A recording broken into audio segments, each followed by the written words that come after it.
इस्तीफे से पहले जयराम रमेश के संपर्क में थे मिलिंद देवड़ा। ये बड़ी खबर है। मिलिंद के इस्तीफे पर सूत्रों के हवाले से जानकारी है, दक्षिण मुंबई सीट पर हुई थी जयराम से बात और जयराम से कहा था न्याय यात्रा में शामिल होंगे। न्याय यात्रा से पहले ही इस्तीफा दे दिया।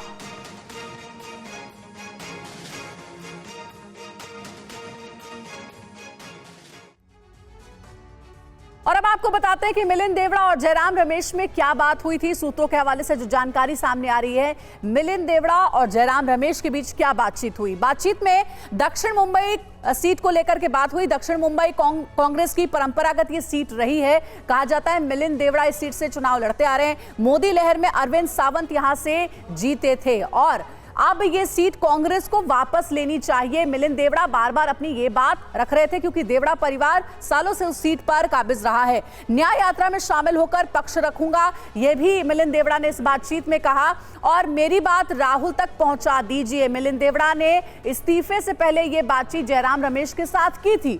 राहुल को निजी संदेश यानी पर्सनल मैसेज देना चाहते थे। पार्टी की उम्मीदों पर खरा नहीं उतरा, ये एक बड़ी जानकारी मिल रही है। भविष्य में भी हम संपर्क में बने रहेंगे। इस्तीफे के बाद राहुल गांधी को यह मैसेज किया है मिलिंद देवड़ा ने, भविष्य में भी हम संपर्क में बने रहेंगे। तो देखिए, इस्तीफे का फैसला बहुत सोच समझ करके मिलिंद देवड़ा ने लिया है। जो जानकारियां सामने निकल कर आ रही है उससे तो यही समझ में आता है। एक और बड़ी खबर है, मिलिंद के इस्तीफे पर जयराम रमेश का जवाब।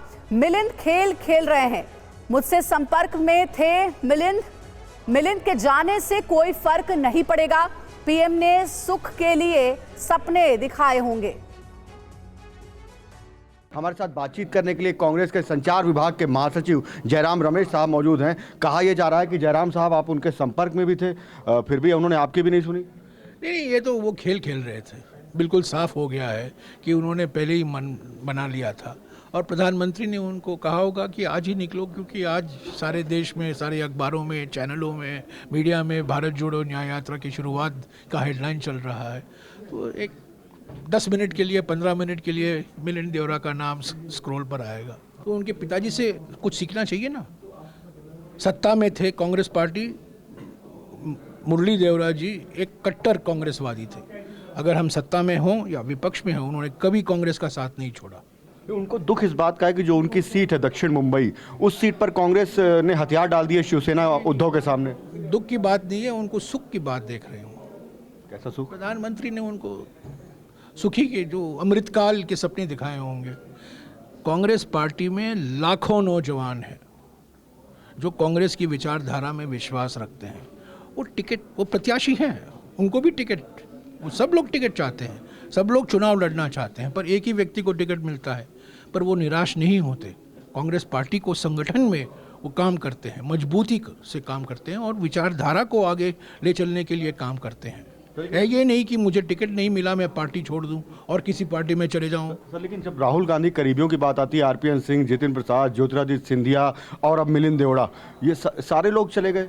चले, उनसे कोई फर्क नहीं पड़ने वाला है। लाखों लोग हैं यहाँ, लाखों लोग नौजवान आते रहते हैं, आए हैं, जो हेडलाइन में आते नहीं हैं। उनका बैकग्राउंड साधारण सा बैकग्राउंड होता है, वो कोई राजनीतिक परिवार से नहीं आते हैं। ये सब टाइमिंग प्रधानमंत्री ने तय किया है। ये बिल्कुल साफ है कि उन्होंने अपना मन बना लिया था पहले से ही। ये सब खेल है, उन्होंने खेल खेला है। ये भारत जोड़ो न्याय यात्रा पर कोई असर नहीं होने वाला है। भारत जोड़ो न्याय यात्रा सफलतापूर्ण अगले 70 दिन 14 राज्यों से जाएगी। मणिपुर से आज शुरुआत हो रही है। अंतिम समारोह हम मुंबई में ही करेंगे और उसी मुंबई में। अरे यार, मुंबई में कितने लोग रहते हैं, कितने नेता हैं, कितने नौजवान हैं। आप एक व्यक्ति की हमेशा बार बार जिक्र करते हो, उनका कोई जाना हमसे कोई हमारे संगठन पर असर नहीं होने वाला है। सर, जेपी नड्डा कह रहे हैं कि ये जो गठबंधन है आपका, वर्चुअल बैठक कर रहा है, वर्चुअली गठबंधन। प्रधानमंत्री वर्चुअल बैठक नहीं करते हैं। प्रधानमंत्री ने तो वर्चुअल बैठक में यहाँ कहा था 19 जून 2020 को उन्होंने चीन को क्लीन चिट किसने दिया?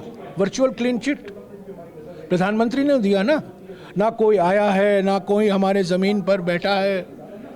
किसने कहा? 19 जून 2020 को, मैं याद दिलाता हूँ, चीन को क्लीन चिट देने वाले प्रधानमंत्री थे और उससे हमारी जो नेगोशिएटिंग पोजीशन है उस काफ़ी कमज़ोर हुई है।